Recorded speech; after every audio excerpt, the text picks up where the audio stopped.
El viaje de la traducción, el viaje de traducir a fondo. Bienvenidos a esta miniserie en la que vamos a explorar lo que tiene que ver con grandes títulos que a través del Fondo de Cultura Económica llegan a todos ustedes, lectores, gracias precisamente a la magia que tiene que ver con la traducción.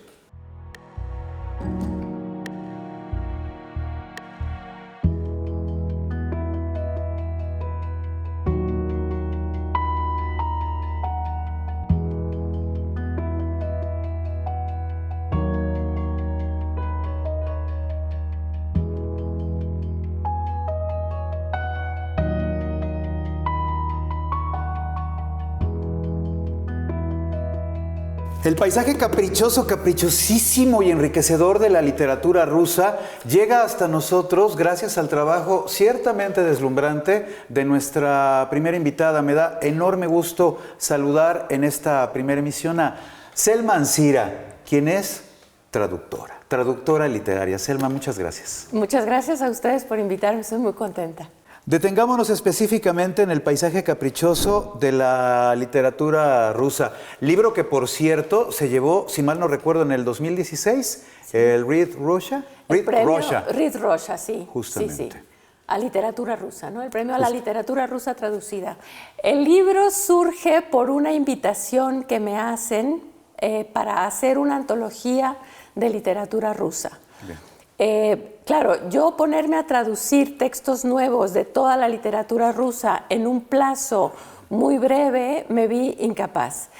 Y de entrada dije que no lo podía hacer, pero sabes que se te quedan los proyectos dando vueltas, y entonces me puse a ver todo lo que tenía traducido hasta ese momento y pensé que sí salía una antología, porque estaban los...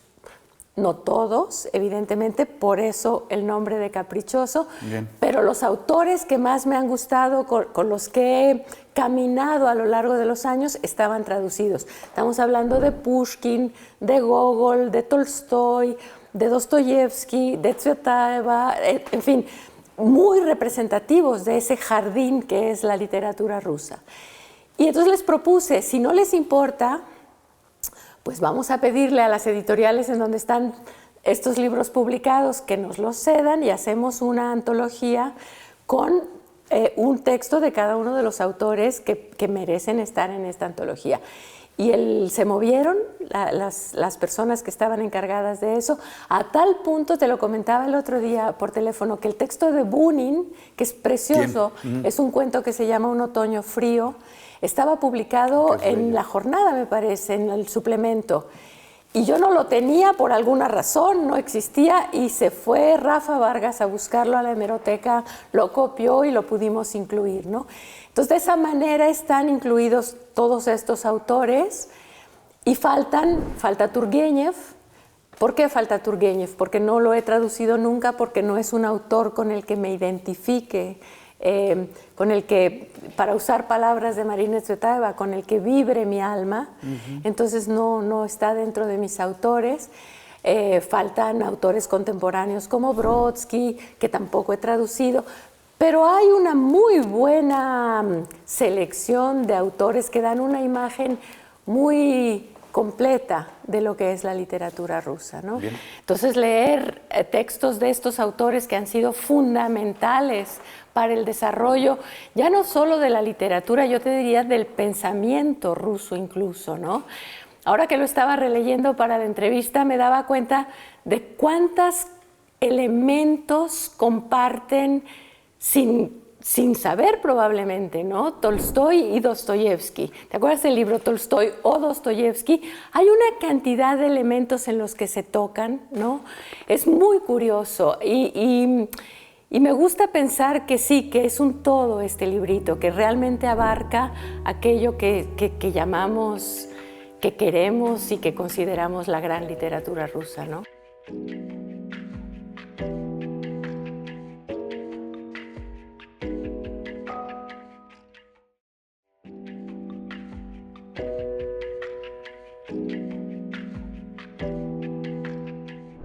Hace unos días pasé a ver a un conocido, el periodista Misha Kovrov. Estaba sentado en su sillón limándose las uñas y tomando un té. Me ofreció una taza. No bebo té sin pan, le dije, manda que traigan pan, por nada del mundo. A un enemigo, digamos, podría agasajarlo con pan, pero a un amigo jamás. Qué curioso. ¿Y por qué? Ahora verás por qué. Ven acá.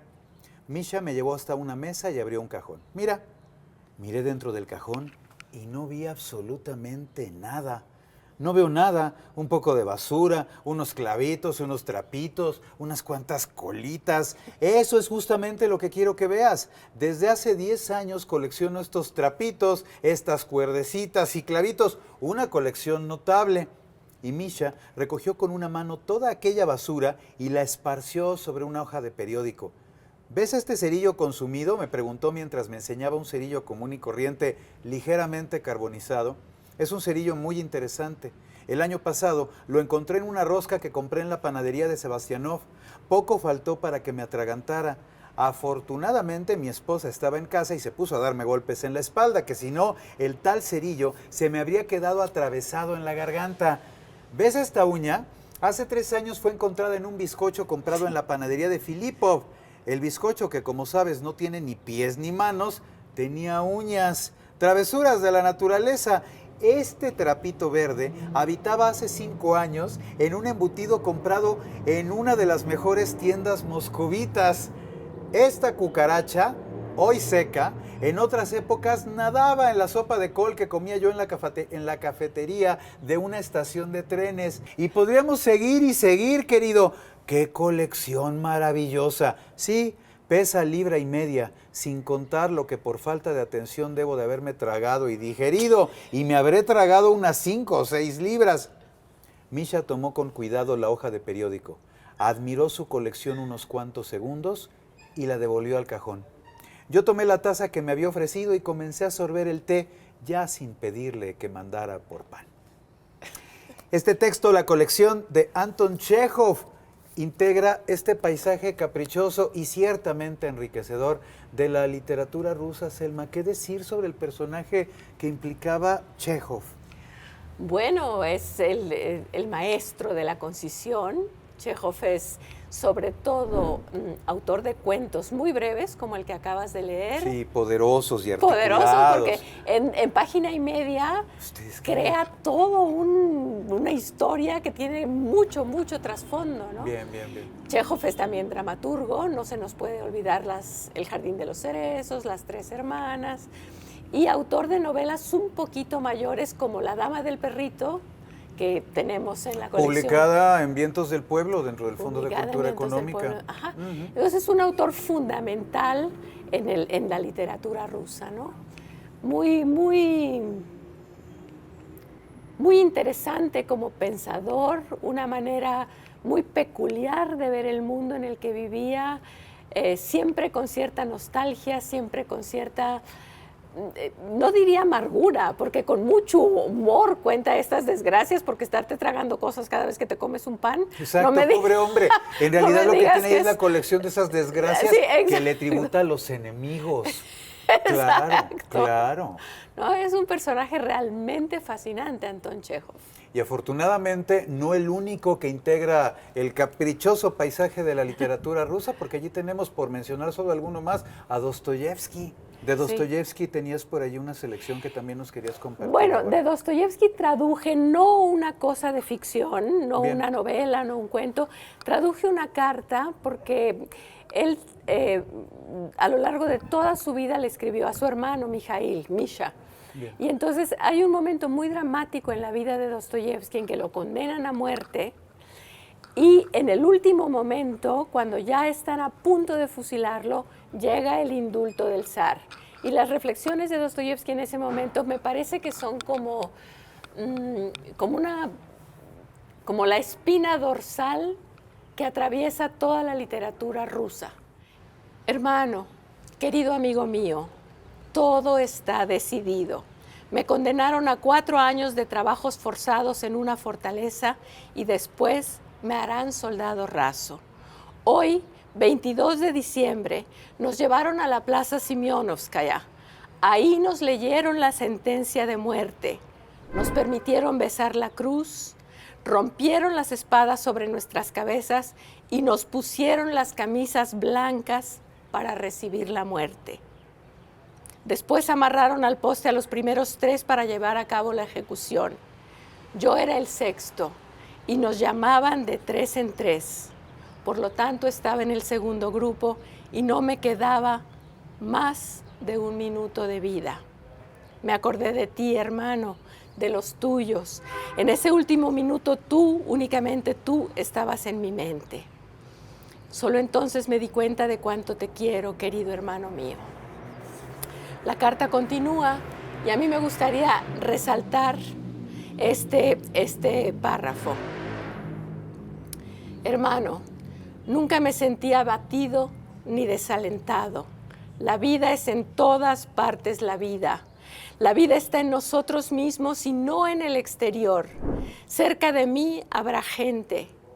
Y ser un ser humano entre la gente y mantenerse siempre como tal, a pesar de los infortunios que puedan presentarse, no sentirse abatido ni desalentarse, eso es la vida y ese es su objetivo. Son momentos de una altura y de una profundidad. Sí, y ahí creo que en estas 5 renglones, Dostoyevsky se hermana de manera radical con Tolstói. Y eso me parece importante señalarlo. ¿En qué sentido? En el sentido de que la vida está en ti. Tolstói escribe en el último libro que traduje, En el camino de la vida, que es su último libro también, escribe que puedes estar encerrado en una prisión, puedes no tener cómo moverte, pero la vida la tienes dentro y la libertad está en ti, ¿no? Entonces yo creo que en este sentido se hermanan, bueno, ahora Tolstói y Dostoyevsky, pero si te vas a ver Gogol, es lo mismo, si te vas a ver Pushkin, es lo mismo.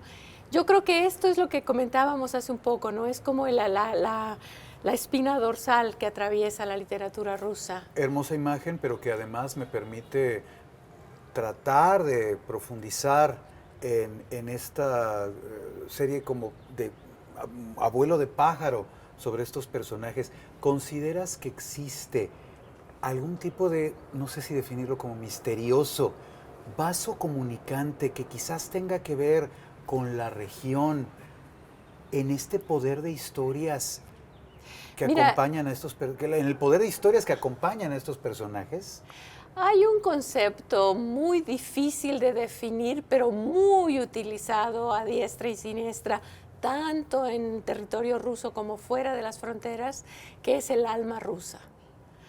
Y yo creo que esta altura, este tender siempre hacia lo espiritual, tratar de entender, no solamente entenderte a ti mismo, sino entender al otro, a través del otro comprenderte tú mismo. Yo creo que esto es una cosa que realmente es fundamental en todos los escritores rusos, ¿no?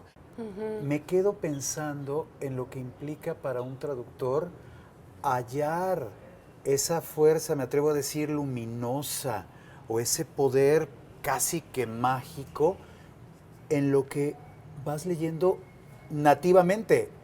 Esto es, leerlo en ruso y después de tenerlo configurado desde ese poderío de imágenes, transmutarlo, transportarlo o transmitirlo a nuestra lengua. Es súper interesante esto que acabas de decir, es muy, muy interesante porque a lo largo de la vida yo me doy cuenta de que en este momento, ¿quién es el Mansira? Es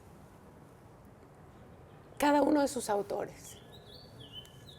Entonces, es muy importante para mí, yo no digo que todos los traductores tengan que hacer así, para mí es muy importante elegir la literatura que traduzco, porque sé que finalmente tanto los pensamientos como las palabras, como las situaciones que traduzco van a empezar a formar parte de mí, van a empezar a correr por mi sangre, van a formar parte de mis pensamientos. Entonces es algo que sí ocurre, ¿no? Cuando lo lees en ruso y te das cuenta de que en el trato cotidiano, en el convivir con el autor, el tiempo que dura una traducción, esas ideas se van apoderando de ti, ¿no?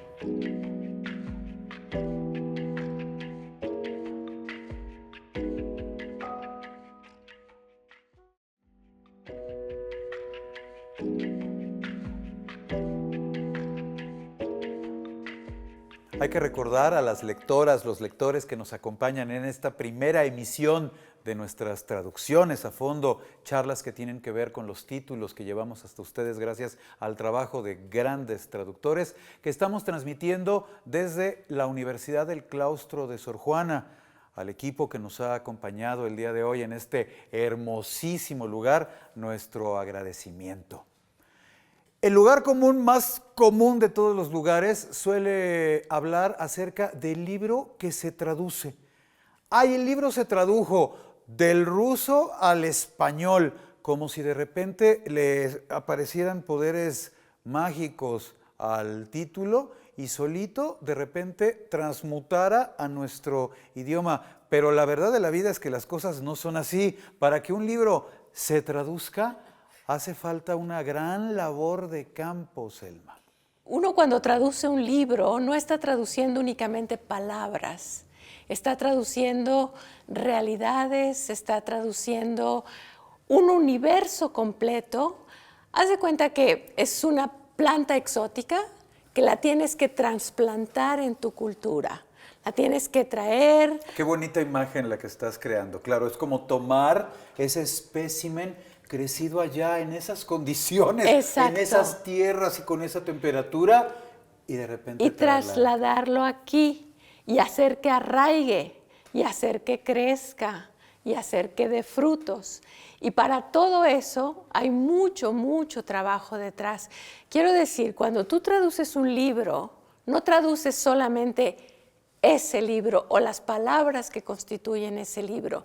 Para poder hacer esa labor de trasplantar el libro a nuestras tierras, hay muchísimas lecturas. Por ejemplo, si estás traduciendo a Tolstoy y estás traduciendo, por decir algo, La felicidad conyugal, creo que difícilmente la podrías traducir de una manera cabal si no has leído Ana Karenina, si no has leído La guerra y la paz, si no has leído los pensamientos filosóficos de Tolstoy, si no conoces sus inquietudes pedagógicas, si no conoces a fondo su universo.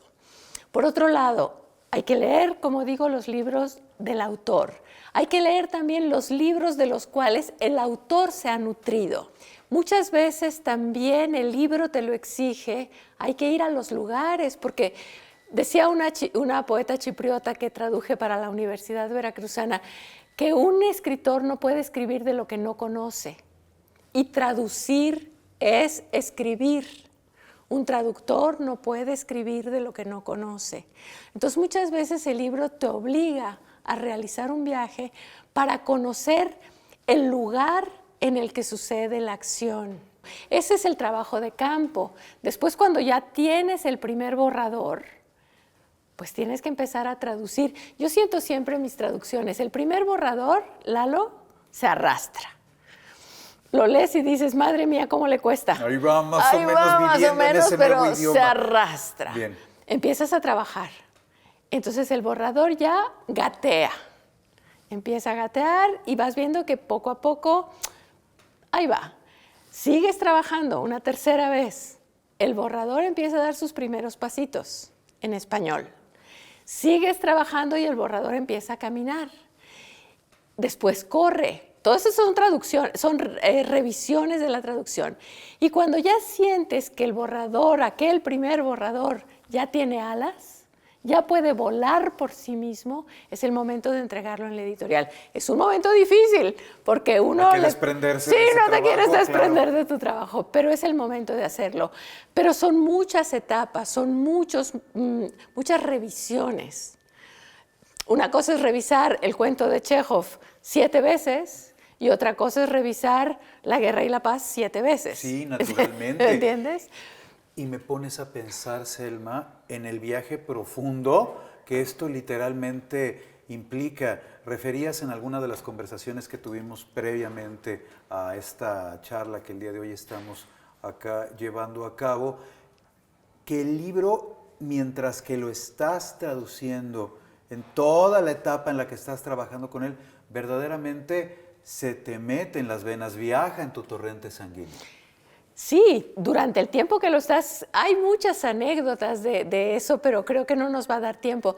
Pero hay muchas anécdotas. El libro empieza a formar parte de ti, corre por tu sangre, las palabras, los pensamientos, las respuestas, incluso a veces de algún personaje, ya forman parte de ti. A mí me pasó con Sorba el griego. Lo estaba traduciendo y me fui a Creta, me fui al Peloponeso a buscar los lugares para saber de qué estaba escribiendo. Y en una de esas, en una montaña de estas grandes montañas cretenses, se me apareció un pastor de ovejas.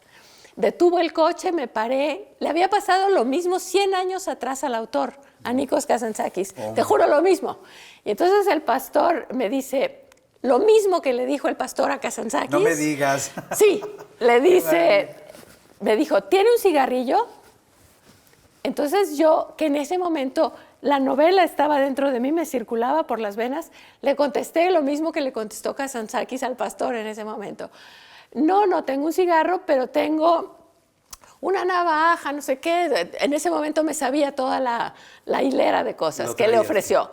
Y el pastor me contesta con las palabras del pastor de 100 años atrás a Kazantzakis, no, todo eso lo tengo. Si no tengo un cigarro, no tengo nada en estas lejanías. No digas, qué super historia. Entonces, a lo que voy, que como este ejemplo, tengo muchos, de que la literatura ya se apodera de la vida, o la vida va al encuentro de la literatura, o como lo quieras poner. Es un momento en el que ya estás tan imbuido de la novela que te empiezan a pasar las cosas de la novela.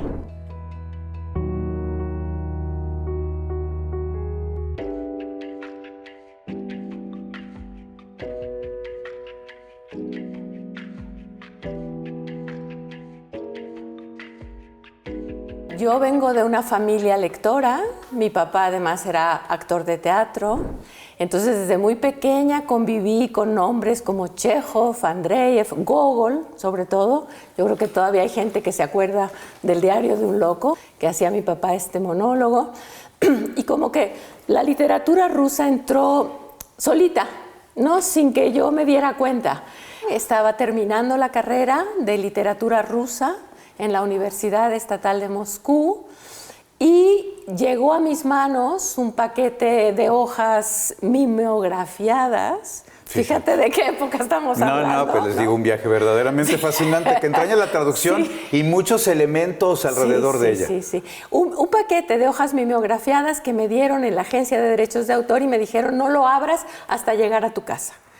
Bueno, entonces lo abrí al llegar a mi casa y eran las cartas que en el verano de 1926 se habían cruzado Pasternak, Rilke y Marina Tsvetaeva, que en ese momento Tsvetaeva no existía en nuestra cultura, no se había traducido nunca, yo no la conocía, no se estudiaba en la universidad, se mencionaba, pero no se estudiaba porque había emigrado, porque se había suicidado y en la Unión Soviética pues no estaban bien vistas esas cosas, ¿no?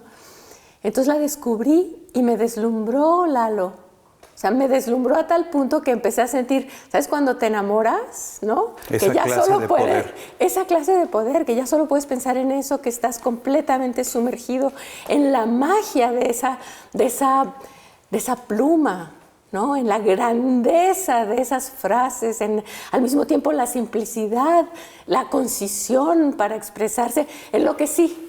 Entonces fui al mismo sitio donde me habían dado el paquete cerrado y me habían dicho que lo entregara el lunes, igualmente cerrado porque no estaba bien visto que leyéramos a Tsvetaeva, y le dije, ni te lo entrego ni nada, manito, lo voy a traducir. Sin haber traducido nunca nada. Entonces me dijo, pero te pongo una condición, me dijo el señor que me lo había dado, un trabajador de ese sitio, solo si te ayuda el hijo de Pasternak, porque es un libro muy complicado y no conoces todas las realidades que lo rodean, Y le dije, pues sí, si me das el teléfono yo lo llamo. Claro. Y lo llamé y trabajé con el hijo y la nuera de Pasternak durante muchas semanas, que me fueron explicando todas las realidades de ese momento, del 1926 y anteriores, toda la realidad previa a la revolución bolchevique, la revolución, por qué emigra Tsvetaeva, qué conlleva esa emigración y todo lo que, la familia también, ¿no? Y lo traduje y no quiero dejar de mencionarlo también con la ayuda de Sergio Pitol. Bien. Sergio Pitol era en ese momento agregado cultural en la Embajada de México en Moscú, y cuando le dije que iba a traducir, me dijo, pero tú no has traducido nunca, y para traducir hay que saber ciertas cosas, y con mucha generosidad me daba consejos. Consejos que he llevado a cabo a rajatabla durante estos más de 40 años.